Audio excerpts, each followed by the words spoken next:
ఒక మహా స్వప్నికుడు ఎవరైనా ఉన్నారా అంటే అది మన చంద్రబాబు నాయుడు గారు. అధ్యయనం, ఆలోచన ఇవి రెండే కళ్ళు. జనహితం, ప్రజామతం ఆయన నమ్మిన దేవుడి రూపం. ఆ విధంగా చంద్రబాబు నాయుడు గారు రాబోయే ఎన్నికల కోసం కాదు, రాబోయే తరాల కోసం కృషి చేస్తాడు. కాబట్టే నిజమైన నేతగా ఉంటాడు. మన పవర్ స్టార్ పవన్ కళ్యాణ్ గారు విచ్చేశారు. గట్టిగా మీ కరతాళ ధ్వనులతోటి స్వాగతం చెప్పండి. ఒక నిఖార్సైనటువంటి రాజకీయ నేతృత్వం ఎలా ఉంటుందో వారిని చూస్తుంటే తెలుస్తూ ఉంటుంది. ఒక నవనీతం లాంటి హృదయం ఉన్నటువంటి నేత మన పవన్ కళ్యాణ్ గారు, ఉప ముఖ్యమంత్రి వర్యులు. రసగీతంలా మాధుర్యభరితంగా ఉంటుంది ఆయన యొక్క ఆలోచన సరళి. ఒక ఔదార్యం కనపడుతుంది, ఒక ఔన్నత్యం ఉంటుంది.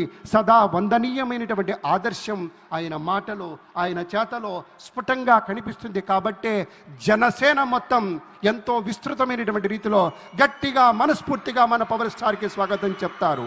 ఎందుకంటే ఆయన రేపటి రోజు మాత్రమే చూడడు. మన చంద్రబాబు గారిలా ఒక దీర్ఘది అలాగే ఒక దీర్ఘదర్శిగానే ఉండటం మాత్రమే కాదు, శీఘ్రగామి. అనుకున్న పనులు చిటికలో సాధించుకుంటూ వెళ్ళాలి, దానికి కావలసిన తోటి విజన్ తోటి ముందుకెళ్ళాలి అంటాడు. అలాగే ప్రతినిత్యము, ప్రతిరోజు, ప్రతి ఘడియ ఈ రాష్ట్రం తాలూకు ప్రజల యొక్క క్షేమం గురించి హాయిగా, ఆరోగ్యంగా, ఏ చింత లేకుండా ఉన్నారా అనేటువంటి ఒక ఆలోచన చేస్తారు మన పవన్ కళ్యాణ్ గారు. అలాగే మన అందరి మందిరాలలో ఆయన ఆవాసం ఉంటున్నాడంటే అది ఆయన గొప్పతనంగా మనవి చేస్తే, తను పంచేటువంటి మంచితనాల సావాసమే. మనమంతా జనసేన మిత్రులారా ఒక్కసారి మీ కరతాళ స్వాగతం చెప్పండి.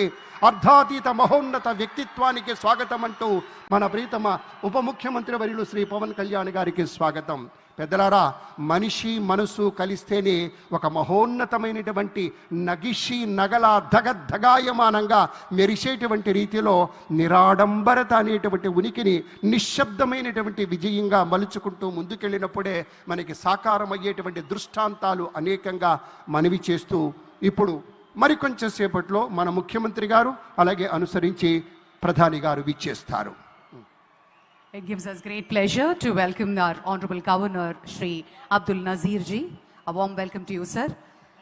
We also welcome our Deputy Chief Minister, Shri Pavan Kalyan Garu.